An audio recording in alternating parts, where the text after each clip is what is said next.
What's going on, guys? It's your boy Randy with On Edge TV, and today we're talking about the Accsoon CineEye. Let's get it.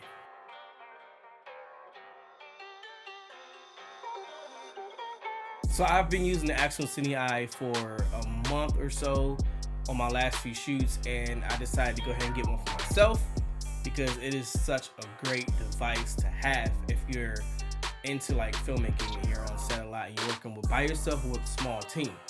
So the Accsoon CineEye is about $250 at the time of me recording this video.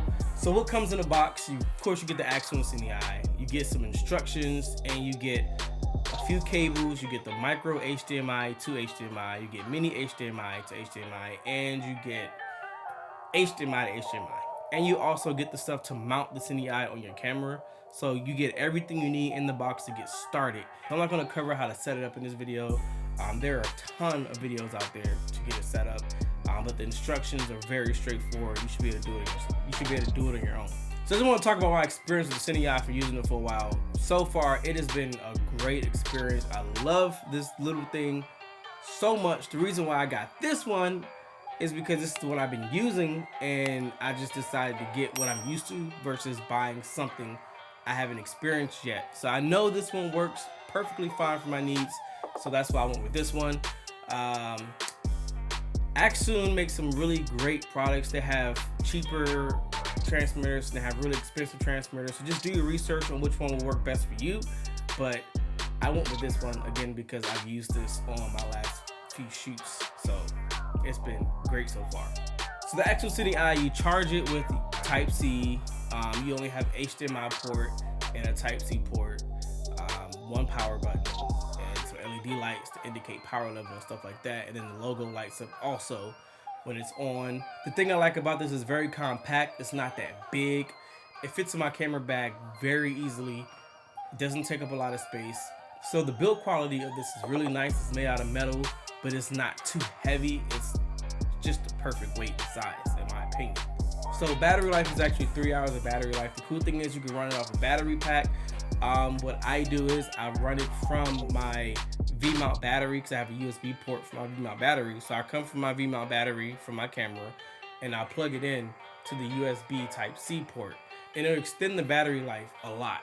You can get a full day charge off of it. If you don't have a V-mount battery or setup like that, you can definitely get one of those small power banks. So with this one that I have, you can connect up to 4 devices, either phones, iPads, computers, whatever the case may be. You can get up to 4 devices. The range is about 100 feet, I believe. If I'm not mistaken, I'll fact check that. I'm not 100% sure. But I mean, for me, I never really have to go that far. Anyway, I'm always maybe like 6 or 10 feet away from the camera or whatever the case may be. I'm never that far. Now, it does work when you're in another room. There's been cases where the camera was in one room and I was in another room with the door shut and I was still getting a really clean feed. Now, as far as latency, the latency is really low.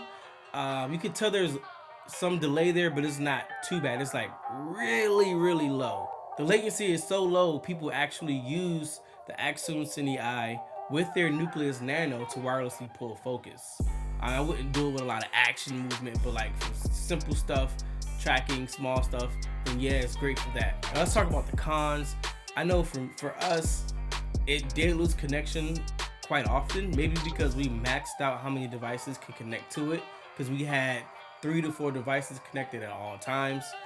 So that probably could have caused the connectivity issues.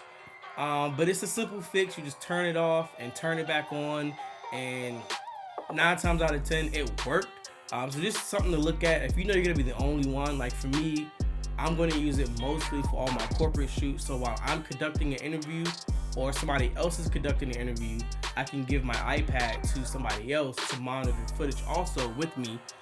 Because a lot of times it's me behind the camera and somebody else is doing the interview, and I can just have the iPad next to us so we can both see what's happening. The interviewer can see, and I can see what's happening also behind the camera. But yeah, that's pretty much the only way I'm using it. Oh, and for YouTube, I have it connected here. Since, you know, YouTube videos, I am my own team with YouTube, so now I can monitor my footage without connecting my actual monitor and running a cable and turning so I can see it. So now I can just check my shot. You know, upgrading the YouTube studio, kinda. So y'all should definitely like and subscribe. So I'm putting a lot of work to get subscribers. We at 500 at the recording of this video. Let's get to 600 this month if possible. Let's do it. But if this video was helpful, definitely like and subscribe. We're trying to grow this channel really quick. I'm at 500 subscribers right now, and hopefully I can get 600 this month. So definitely show your boy some love. I put in a lot of work on YouTube, and I really want to grow this channel. So yeah, stay tuned for the next one.